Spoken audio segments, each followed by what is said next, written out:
순 우리말로 달걀을 의미하는 계란은 우리네 일상에서는 없어서는 안 될 식재료 중 하나이죠.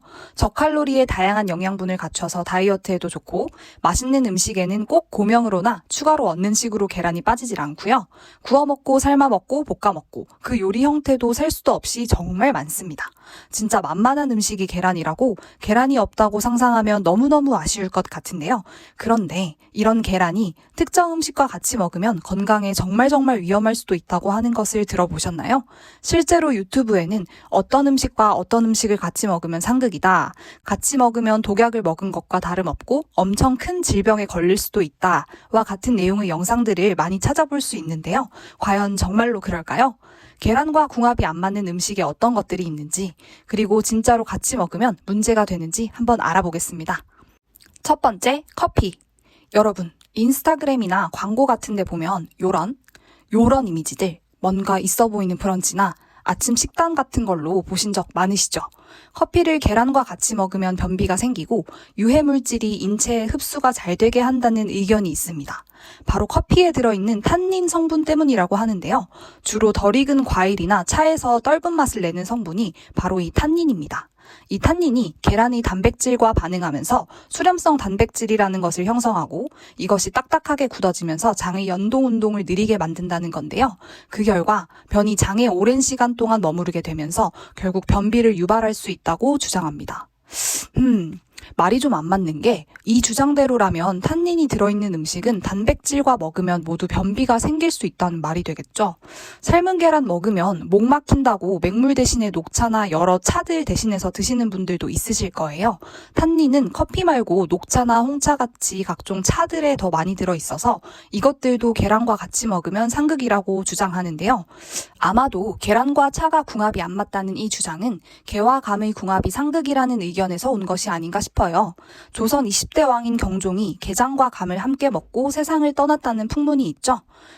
굳이 말을 맞춰서 유추해보자면 게장은 식중독균의 번식이 잘 되는 고단백 식품이고 감은 단백질 수렴 작용을 하는 탄닌이 들어있으니 만약 상한 게를 먹었는데 감의 탄닌 성분으로 변비 증상이 나타난다면 식중독균을 배출하지 못해 건강에 위협이 될 수도 있지 않을까 하는 정도일 것 같아요. 그래서 마찬가지로 고단백인 계란과 탄닌이 들어있는 차를 같이 먹게 되면 안 좋을 수도 있다는 말이 나온 것이 아닌가 싶습니다. 하지만 여기서 핵심은 바로 식중독균입니다. 옛날에는 음식을 덜 익혀 먹어 식중독으로 죽는 경우도 많았다고 해요.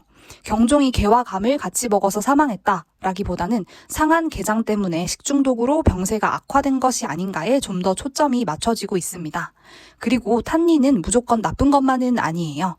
탄닌은 항산화, 염증 억제, 혈액 응고 등의 긍정적 효과도 있습니다. 따라서 커피나 녹차와 같은 차, 또는 감을 계란과 같이 먹으면 안 좋다는 의견은 정확하지 않습니다. 다만 탄닌은 철분의 흡수를 방해한다는 것은 과학적으로 증명이 되었습니다. 그러니 철분제를 드시거나 철분 영양을 신경 쓰셔야 하는 분은 계란 노른자를 비롯해서 철분이 풍부한 음식을 식사로 드신다면 탄닌이 들어있는 녹차, 커피 등은 같이 드시기보다는 식후 최소 1시간 후에 드시기를 권장드립니다. 그리고 그것보다 더 신경 써야 할 것은요, 바로 계란의 위생 상태입니다. 날계란에 참기름이나 간장 뿌려서 먹으면 별미라고 좋아하시는 분들 많은데요.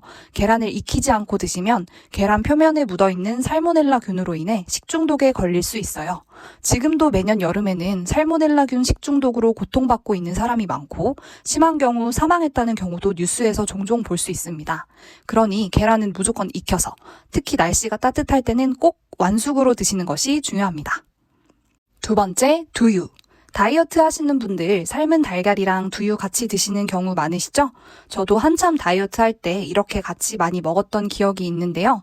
아침 대용이나 간편한 식사로도 많이들 드시고요. 그런데 유튜브와 각종 인터넷 포털에 계란과 두유를 같이 먹으면 좋지 않다는 잘못된 정보가 퍼져 있어요. 이유는 콩의 트립신이라는 성분이 계란의 흰자에 있는 란송 단백질이라는 것과 결합하면 이들이 충돌하면서 달걀과 두유 모두 다 영양 가치를 떨어뜨린다는 말인데요. 정확히는 콩에는 트립신이 아니라 트립신 저해제라는 성분이 들어있습니다. 트립신은 췌장에서 분비되는 효소로 단백질을 분해하고 소화합니다. 따라서 콩에는 이런 소화 효소를 저해하는 성분이 들어있어 단백질이 풍부한 계란과 같이 먹으면 소화가 잘 되지 않을 수 있다는 의견이 있는 건데요. 이마저도 가열 처리를 하면 트립신 저해제는 제거된다고 합니다. 콩을 생으로 드시는 분들은 잘 없잖아요. 콩을 활용한 다른 음식들도 마찬가지입니다. 콩밥, 두유, 콩국수, 두부 등도 모두 콩을 가열해서 만드는 음식이기 때문에 단백질이 소화되지 않을 걱정은 하지 않으셔도 되겠습니다. 세 번째, 시금치. 계란과 시금치는 궁합이 좋지 않다는 의견들이 있습니다. 시금치의 수산이라는 성분이 계란 속 칼슘과 만나면 수산화 칼슘이 되어 결석이 되기 때문이라고 하는데요. 실제로 한 연구에서 결석이 15% 정도 증가하는 결과를 보였다고 해요. 그런데 이 실험 조건이라는 것이 현실 식생활하고는 전혀 다릅니다. 실험에서는 우리 몸에서 산과 칼슘이 만나서 결석이 생기는 과정을 확실하게 확인하기 위해 시금치와 계란을 선택하고 또 아주 고농도로 사용했을 거예요. 실험 조건대로 식생활에서 먹으려고 한다면 매일 1kg의 시금치를 1년 동안 먹는 양이라고 보시면 돼요. 매일 1kg씩 계란이랑 시금치 드시는 분은 없으시죠? 그리고 실제로 수산은 시금치 말고도 귤, 오렌지, 자몽과 같이 신맛, 단맛이 같이 나는 과일이나 견과류, 웬만한 곡물에도 다 들어있습니다. 그러니 유독 시금치와 계란의 궁합이 좋지 않다는 것은 앞뒤가 안 맞아 보이네요. 살면서 시금치 계란말이, 시금치 계란국 등 시금치와 계란을 같이 드셔보신 적 다들 한 번쯤은 있으실 텐데요. 혹시나 결석이 걱정된다 하더라도 수산은 수용성이기 때문에 요리하실 때 끓는 물에 데친 후 그 물을 짜내면 물을 통해서 다 빠져나간다고 합니다. 단, 수술을 앞둔 중증 환자나 결석에 유의해야 하는 사람은 시금치를 포함해서 여러 식단에 주의하셔야겠습니다. 오늘은 계란과 함께 먹으면 안 좋은 음식의 실상에 대해서 알아보았습니다. 다시 정리해보자면 커피나 녹차와 같은 차 종류, 감, 두유나 콩이 들어간 음식, 그리고 시금치를 계란과 함께 먹으면 좋지 않다는 의견은 정확하지 않습니다. 그러니 계란을 드실 때 같이 드셔도 될 것 같아요. 단 본인의 몸 상태는 사실 본인이 가장 잘 알잖아요.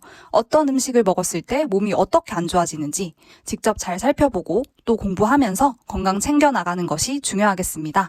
인터넷과 유튜브가 보급되면서 정확하지 않은 건강 정보들이 검증을 거치지 않고 마구 전파되고 있어요. 이럴 때일수록 어떤 정보나 주장에 대해서 좀 더 현명하게 판단할 필요가 있겠습니다. 건강에 대한 바른 정보만을 전달하기 위해 더 노력하는 늘보건강이 될게요. 여러분이 항상 건강하시길 바랍니다. 이 영상이 좋으셨다면 구독, 좋아요, 알림 설정 부탁드립니다. 이상 늘 보고 싶은 건강 정보 늘보건강이었습니다. 감사합니다.